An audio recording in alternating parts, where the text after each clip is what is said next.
বর্তমানে পটল গাছগুলিতে অতিরিক্ত পটল ধরাতে হবে, কারণ পটলের দাম ভালো পরিমাণেই রয়েছে।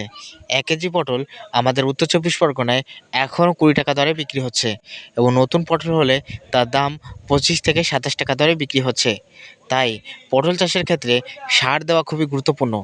আপনি এমন কয়েকটা সার পটল গাছের ক্ষেত্রে ব্যবহার করেন না, যেটি আপনার গাছের অত্যাধিক ফল ফুল দিতে সাহায্য করে, আপনি জানেন না। সেই সমস্ত সার নিয়ে আজকের ভিডিওতে কথা বলবো। তাই চলো আজকের ভিডিও শুরু করি। পটল চাষের ক্ষেত্রে আমাদের যে সমস্ত খাদ্যের দরকার লাগে, এনপিকে, নাইট্রোজেন, ফসফেট, পটাশ, এছাড়াও গাছের দরকার লাগে মাইক্রোনিউট্রেন্ট বা অনুখাদ্যগুলি।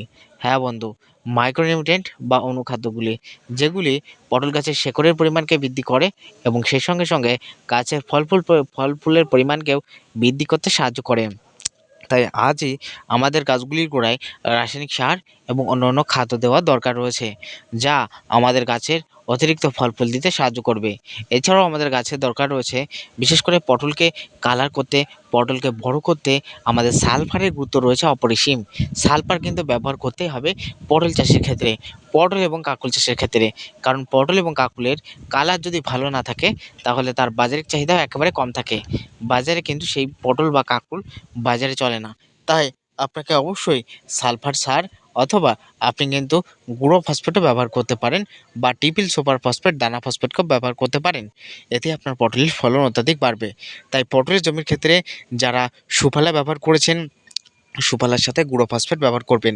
তার সাথে সাথে 1 প্যাকেট এইচপিএম কোম্পানির এই গোল্ডটা ব্যবহার করবেন। এটা একটা মাইক্রোনিউট্রেন্ট, যা গাছের শেকড়ের পরিমাণকে বৃদ্ধি করবে, গাছের অনুখাদ্যের কাজ করবে। বা আপনি কিন্তু র্যালি গোল্ড, টাটা কোম্পানির, এটাও ব্যবহার করতে পারেন। এটাও গাছের শেকড়ের পরিমাণকে বৃদ্ধি করে, গাছের অনুখাদ্যের ঘাটতি পূরণ করে, গাছের পটলকে যথেষ্ট বড় এবং কালার করণে সাহায্য করে।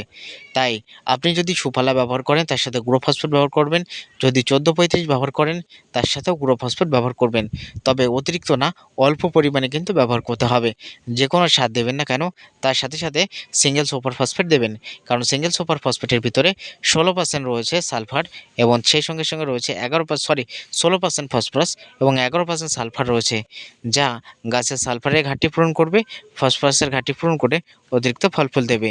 তাই আজই সারগুলির সাথে ফসফেট মিশ্রিত করে ব্যবহার, সাথে অবশ্যই ফসফেট মিশ্রিত করে ব্যবহার করবেন।